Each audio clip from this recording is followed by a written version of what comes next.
कार्तिक महात्म्य का 8वां अध्याय। नारद जी बोले, अब मैं कार्तिक व्रत के उद्यापन का वर्णन करता हूँ, जो सब पापों का नाश करने वाला है। व्रत का पालन करने वाला मनुष्य कार्तिक शुक्ला चतुर्दशी को व्रतव की पूर्ति और भगवान विष्णु की प्रीति के लिए उद्यापन करे। तुलसी के ऊपर एक सुंदर मंडप बनाए, उसे केले के खंभों से संयुक्त करके नाना प्रकार की धातुओं से उसकी विचित्र शोभा बढ़ाई। मंडप के चारों ओर दीपकों की श्रेणी सुंदर ढंग से सजाकर रखी। उस मंडप में सुंदर बंदरवारों से सुशोभित 4 दरवाजे बनाए और उन्हें फूलों से तथा चंवर से सुसज्जित करे। द्वारों पर पृथक पृथक मिट्टी के द्वारपाल बनाकर उनकी पूजा करे। उनके नाम इस प्रकार हैं: जय, विजय, चंड, प्रचंड, नंद, सुनंद, कुमुद और कुमुदाक्ष।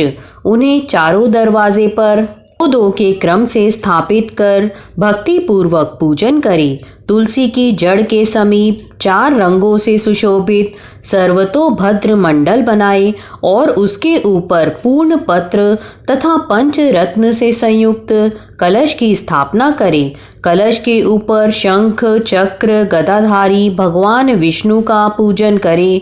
भक्ति पूर्वक उस तिथि में उपवास करे तथा रात्रि में गीत, वाद्य, कीर्तन आदि मंगलमय आयोजनों के साथ जागरण करे। जो भगवान विष्णु के लिए जागरण करते समय भक्ति पूर्वक भगवत संबंधी पदों का गान करते हैं, वे सैकड़ों जन्मों की पाप राशि से मुक्त हो जाते हैं। जो मनुष्य भगवान के निमित्त जागरण करके रात्रि भर भगवान का कीर्तन करते हैं, उनको असंख्य गोदान का फल मिलता है। जो मनुष्य भगवान की मूर्ति के सामने नृत्य गान करते हैं, उनके अनेक जन्मों के एकत्रित पाप नष्ट हो जाते हैं। जो भगवान के सम्मुख बैठकर कीर्तन करते हैं और बंसी आदि बजाकर भगवत भक्तों को प्रसन्न करते हैं तथा भक्ति से रात्रि भर जागरण करते हैं, उन्हें करोड़ों तीर्थ करने का फल मिलता है।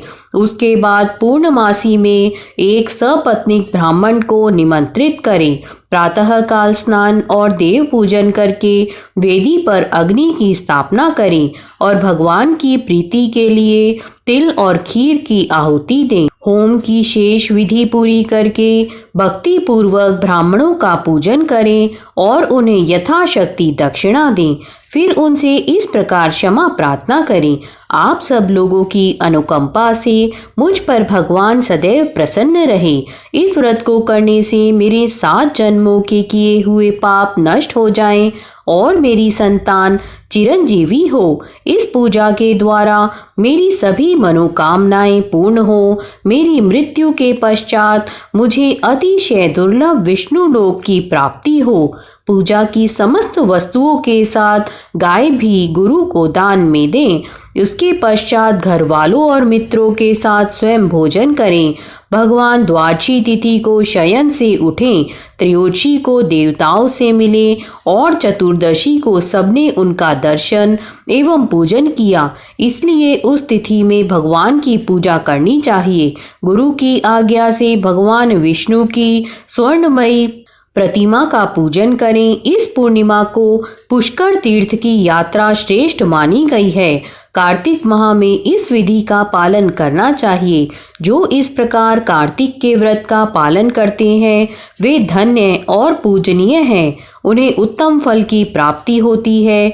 जो भगवान विष्णु की भक्ति में तत्पर हो, कार्तिक में व्रत का पालन करते हैं, उनके शरीर में स्थित सभी पाप तत्काल नष्ट हो जाते हैं। जो श्रद्धा पूर्वक कार्तिक के उद्यापन का महात्म्य सुनता है या सुनाता है, वह भगवान विष्णु का सायुज्य प्राप्त करता है।